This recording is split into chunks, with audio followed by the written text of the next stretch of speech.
Monsieur le député de Bordua. Alors, je vous parole. Alors, Monsieur le Président, sur le projet de loi 28, je vais faire mon intervention. Donc, le projet de loi 28, c'est la loi concernant... Monsieur le député, là, on vous entend pas. J'inviterai les députés qui doivent quitter l'enceinte du Salon Bleu de le faire en silence, s'il vous plaît.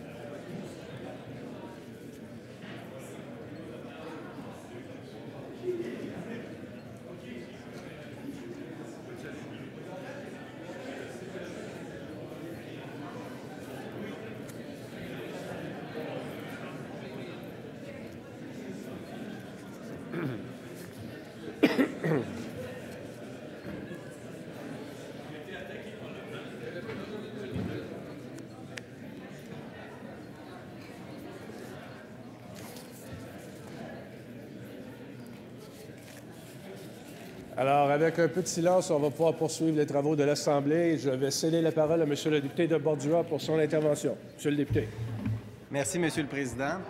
Donc, comme je vous le mentionnais, je vais intervenir sur le projet de loi de 28. Je constate... en fait, c'est la loi concernant principalement la mise en œuvre de certaines dispositions du discours du budget. Je constate que ça intéresse beaucoup l'auditoire présent à cette Chambre de connaître mon propos sur le projet de loi 28. Et d'ailleurs, je compte sur un auditoire attentif pour... Ça demeure bruyant et le bruit vient du côté droite.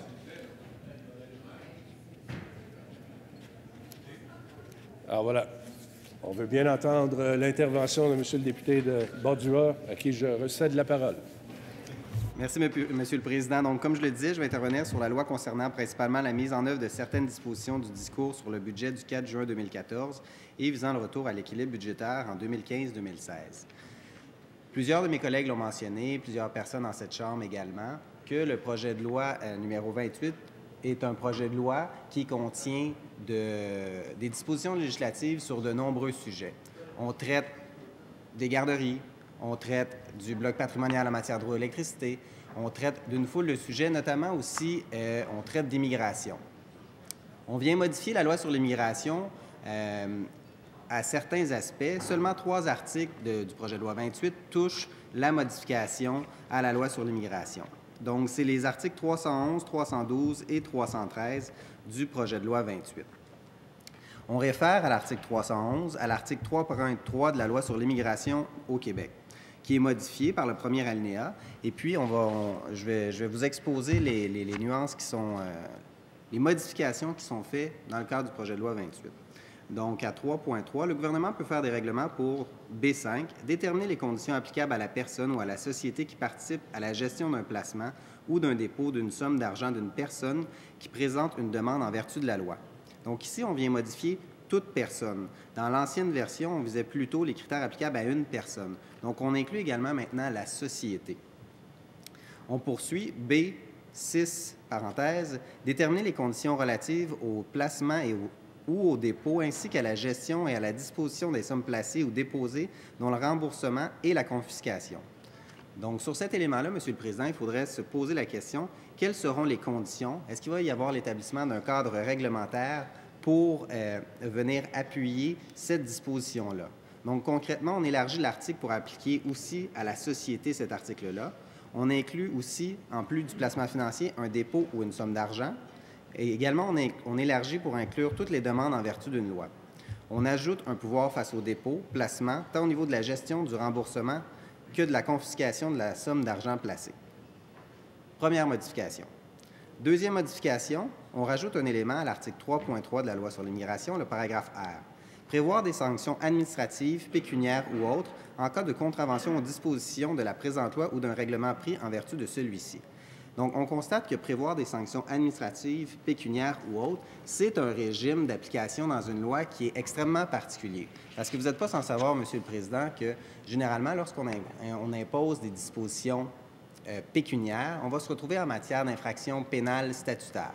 Donc, concrètement, la personne qui se retrouve en contravention de la loi va recevoir un constat d'infraction et va avoir la possibilité de contester le dit constat d'infraction devant les tribunaux.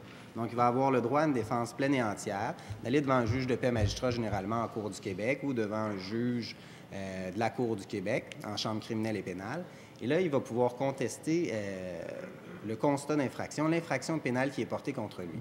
Là, ici, on instaure une sanction administrative pécuniaire, ce qui veut dire que cette sanction administrative-là le résultat va être de l'argent. En fait, la contribution d'une somme monétaire en cas de contravention à une disposition administrative de la loi.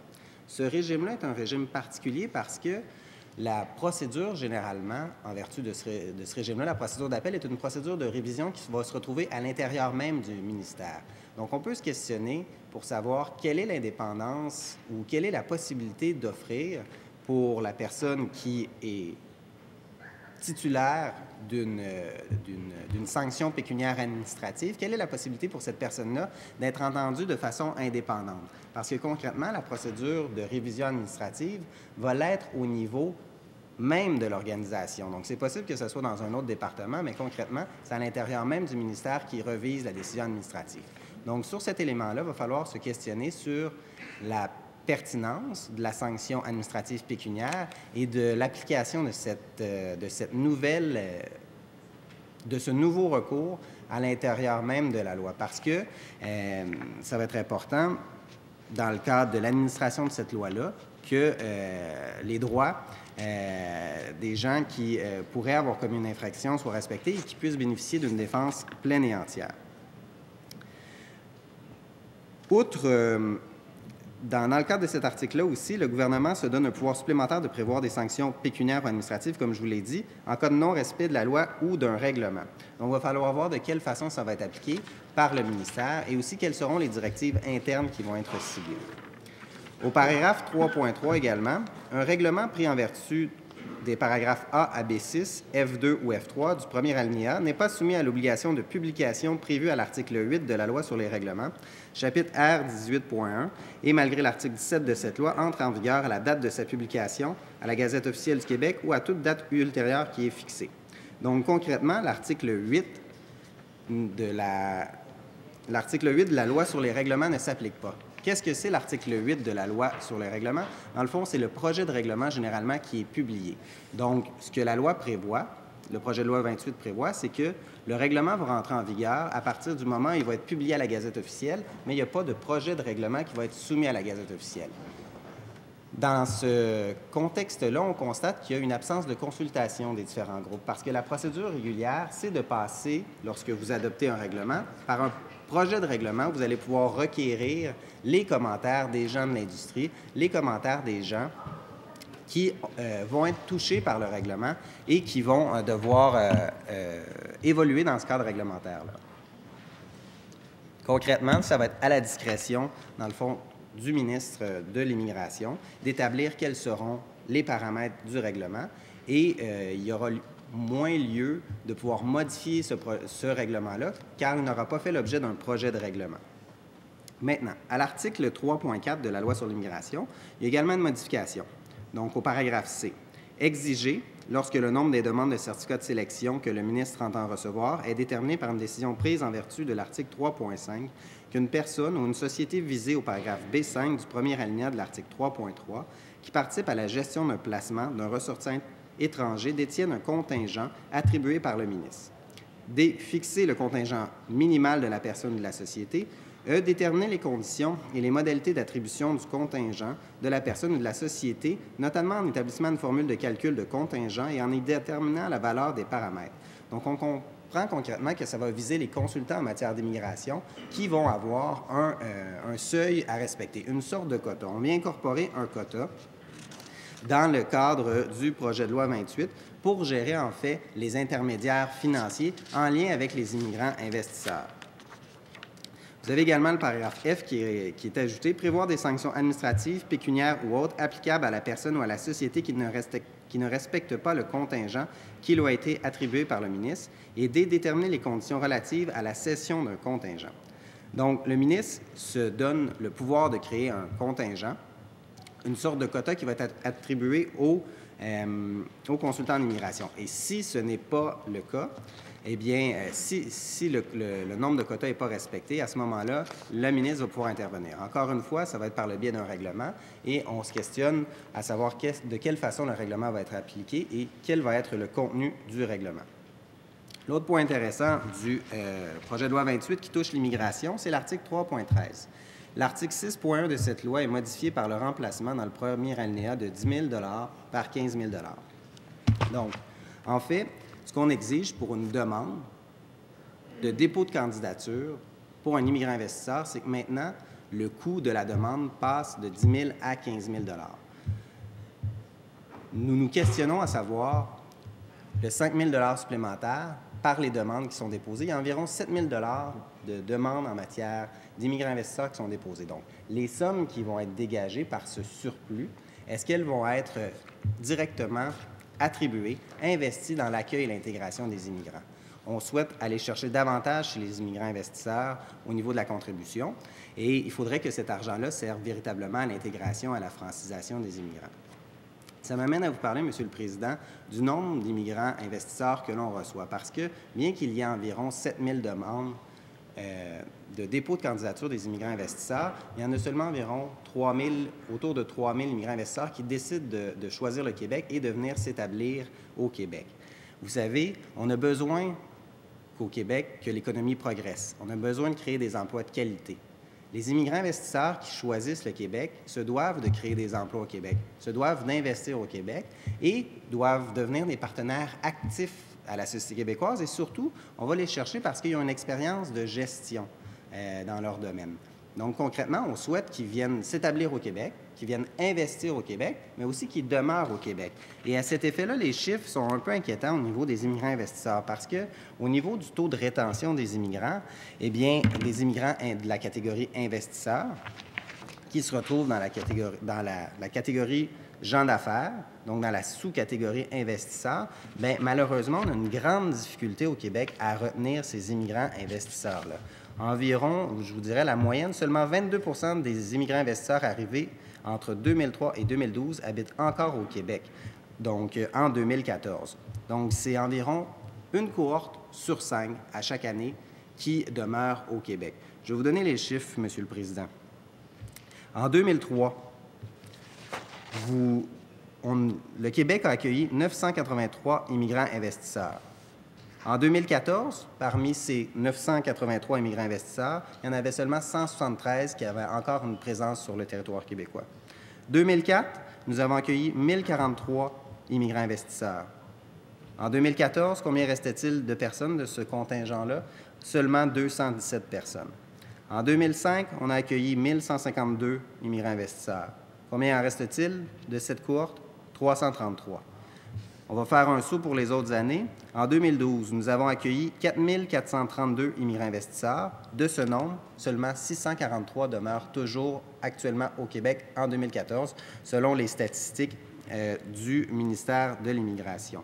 Donc, vous constaterez que sur ce plan-là, on échoue parce qu'on fait des efforts pour attirer des immigrants investisseurs au Québec, mais on est incapable de les retenir. Donc, on souhaite l'apport du capital. On souhaite que ces gens-là développent des emplois de qualité au Québec, mais concrètement, ils ne demeurent pas sur les lieux. Donc, ils quittent le Québec.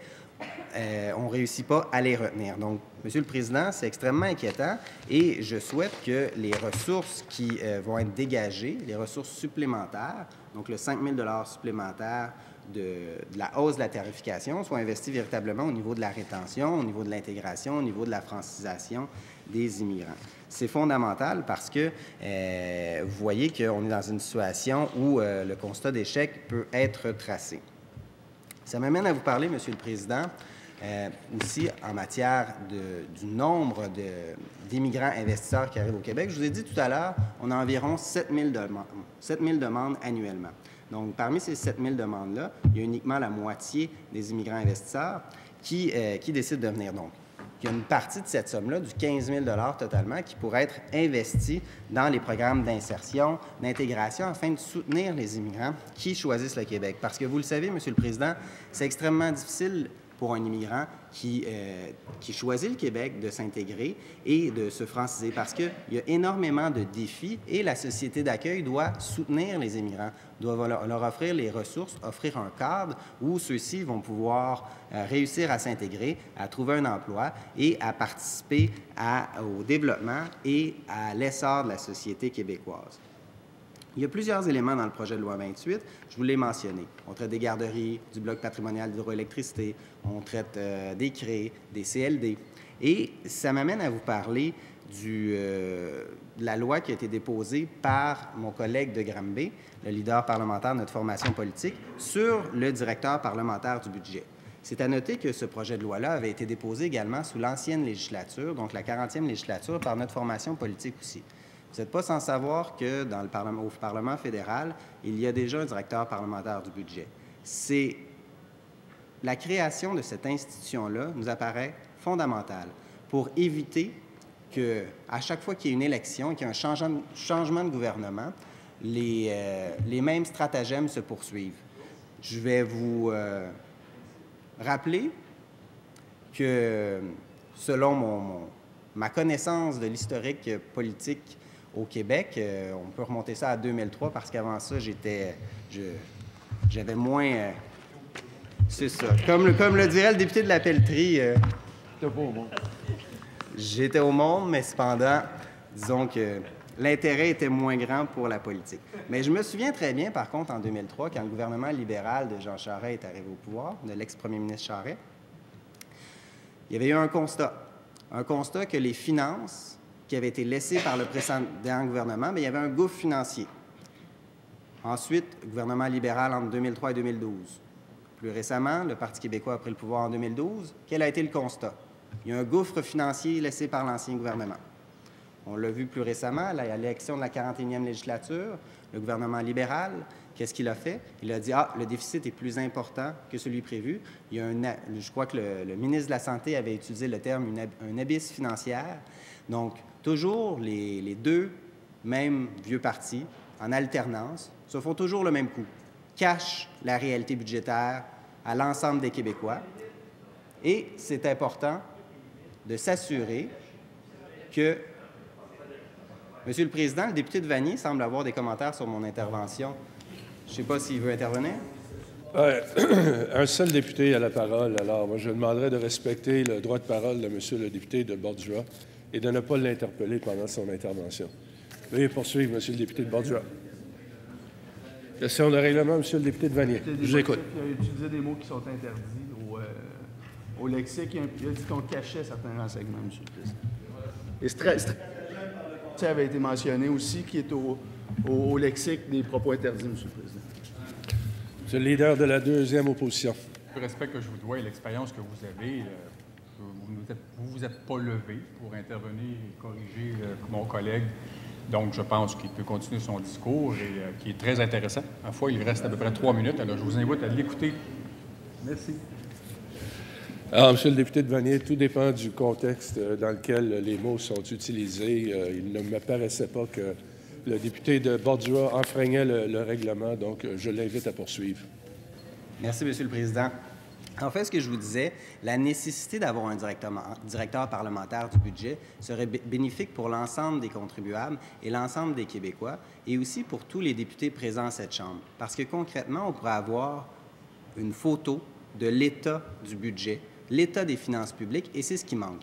Qu'est-ce qu'on comptabilise, qu'est-ce qu'on ne comptabilise pas, ce qui est sur la dette, ce qui n'est pas sur la dette, les immobilisations. C'est important d'avoir une transparence. On est à une époque où la confiance du public envers les institutions parlementaires, envers les députés, envers les ministres est mise à mal. Bien souvent, à tort, parce que vous savez tous que les parlementaires ici présents se dévouent corps et âme à leurs fonctions. Bien, du côté de notre formation politique, c'est le cas, en tout cas, monsieur le Président, je peux vous en assurer.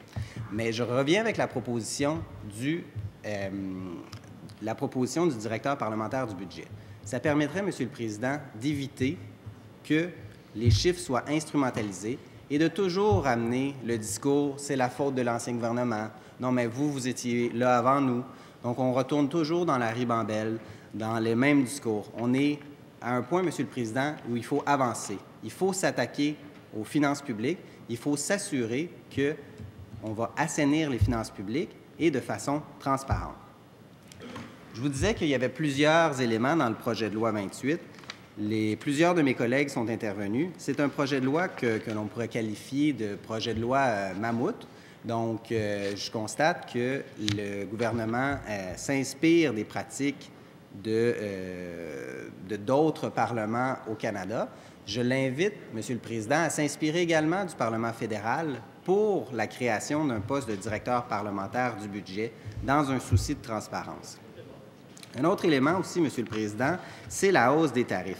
Vous savez qu'en campagne électorale, on a annoncé qu'il n'y aurait pas de hausse de tarifs substantielle. Mais ce qui a été annoncé par la suite, c'est que le gouvernement a augmenté considérablement les tarifs de garderie pour les familles de la classe moyenne.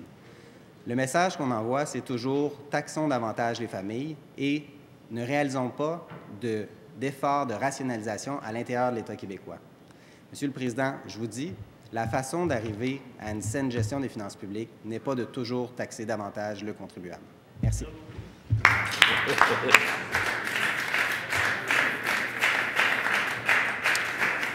Merci à vous, Monsieur le député de Bordura, pour cette intervention.